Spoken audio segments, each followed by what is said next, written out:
À une effrayante allure, un voilier s'élance dans le vaste azur. À la barre, un homme à l'impressionnante stature.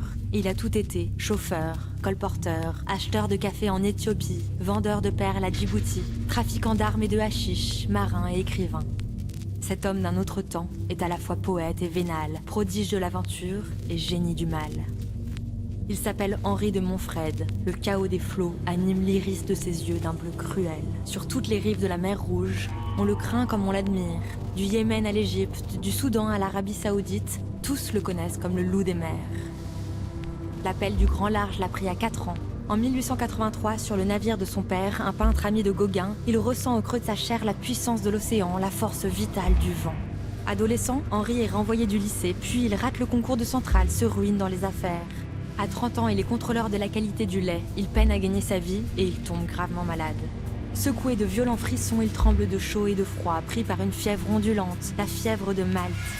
Il est persuadé que son dernier jour est arrivé. Pourtant, sa vie ne fait que commencer. Remis de ses tourments, il s'anime d'une flamme insolente, d'un cynisme virulent. Pour lui, l'homme n'est rien d'autre qu'un loup pour l'homme. Ce qu'il veut, c'est être seul et libre, dépendant de personne, même au prix de toutes les compromissions. Il décide de tout recommencer, de fuir le troupeau, de partir en mission. En août 1911, sans regret, il quitte sa femme et ses enfants et embarque sur un paquebot direction Djibouti. Avec une voix féroce, il fait valser d'un coup de pied son passé. Au large de la mer Rouge, il découvre avec bonheur les coraux étincelants, le sable brûlant et la douceur du vent. Lui qui ne fait que courir après l'argent est touché par les hommes qu'il rencontre. Il se sent proche des Arabes et méprise les colons, les Européens infirmes de leur sens. Sur son bateau, il s'entoure de musulmans et part avec eux vers l'inconnu profond. Partout dans la mer Rouge, à la recherche de perles de nacre, il scrute l'eau noire des grands fonds. Mais ce commerce est rude. Alors Henri sort de sa quiétude et se tourne vers un trafic violent et sans pitié. Dans son bateau, il entasse cartouches, pistolets et fusils. Et dans la nuit chaude, à la lueur de la lune, fébrile et sans scrupules, il livre sa marchandise sur toutes les rives. Un soir, les vagues se déchaînent. L'écume blanche s'écrase avec fracas sur sa coque. Sous les lambeaux de nuages noirs, Henri s'accroche à la barre, persuadé qu'il va être englouti par les flots. Il se jure que s'il survit, il se convertira à l'islam. Lorsque le calme revient, il regarde son équipage éreinté, convaincu qu'une force miraculeuse l'a sauvé. Il annonce qu'il est musulman et qu'il prend le nom d'Abdel Haï, esclave du vivant.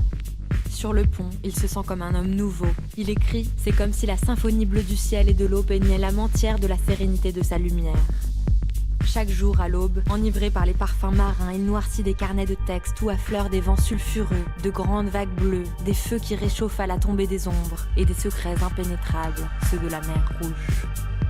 Mais aussitôt, il est rattrapé par l'appât du gain et le goût du vice. En 1920, il met les voiles vers la Grèce pour acheter des kilos de hashish qu'il revend en Égypte. Dans toute la région, il devient un symbole de sang-froid, d'absence de pitié.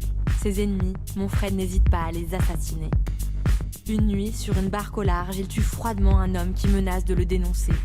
Dans les ténèbres, sans état d'âme, il l'abat d'un coup de rame. Tout entier plongé dans ses trafics, Henri ne rêve pourtant que d'une chose, devenir un homme respectable.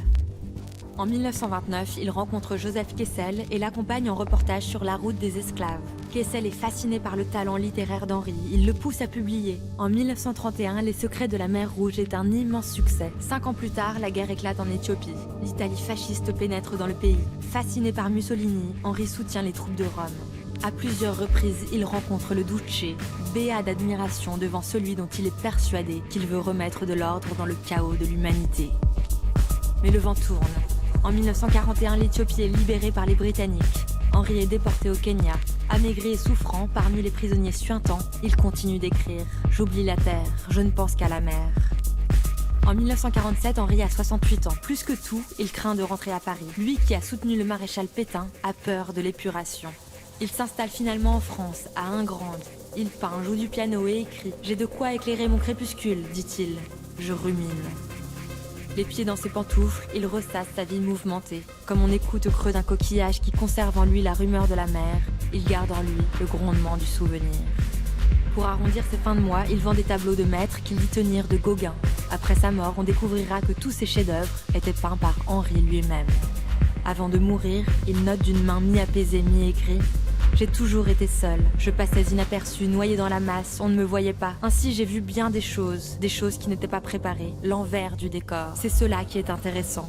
Le décor ne m'intéresse pas.